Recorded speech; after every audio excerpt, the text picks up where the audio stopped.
ఢిల్లీ ఉగ్రదాడుల అంశం దేశవ్యాప్తంగా ఎంత కలకలం రేపిందో అందరికీ తెలిసిందే. మరీ ముఖ్యంగా ప్రాణాలు పోసే డాక్టర్లు, ప్రాణాలు తీసే రాక్షసుల్లా ఉగ్రవాదులు ఎలా మారిపోతారంటూ అందరూ కూడా షాక్ అయిపోయిన సిచ్యువేషన్. ఈ వైట్ కలర్ ఉగ్రవాదాన్ని ఎలా ఎదుర్కోవాలో తెలియక అధికారులే చాలా అలర్ట్ అవుతున్న పరిస్థితి.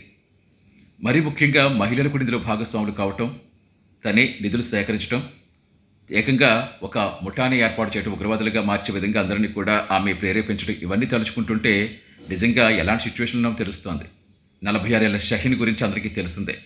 ఆమె ఎంత కీరోలు పోషించిందో ఈ ఉగ్రదాడుల్లో. ఇప్పుడు తాజాగా ఆమె లవ్ స్టోరీస్ బయటకు వస్తున్నాయి. ఆల్రెడీ షహీన్కి 2 పెళ్ళిళ్ళు అయ్యాయట. అవి 2 కూడా ఫెయిల్ అయిపోయాయి. తర్వాత ఆమె అల్ ఫలాహ్ యూనివర్సిటీలో తనకి ఎవరైతే జూనియర్ డాక్టర్గా ఉన్నారో ముజమ్మిల్ షకీల్, ఈ వ్యక్తి గురించి కూడా అందరికీ తెలిసిందే. చాలా కీలక నిందితుడు ఈ పేలుడు ఘటనకు సంబంధించి. తను అక్కడ పరిచయం కావటం, 2023లో సెప్టెంబర్లో ఇద్దరు కలిసి పెళ్లి చేసుకోవటం, సరే అది వాళ్ళ పర్సనల్ జరిగిపోయింది.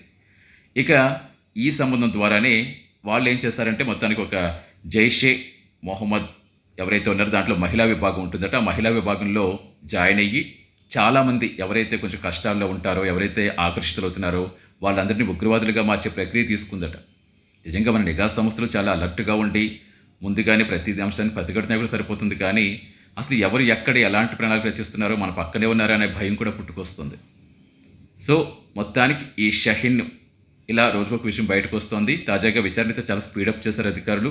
ఇంకా ఎన్ని విషయాలు బయటకు వస్తాయో, దేశవ్యాప్తంగా ఎంత నెట్వర్క్ ఉందో ప్రతిదీ కూడా లాగే పని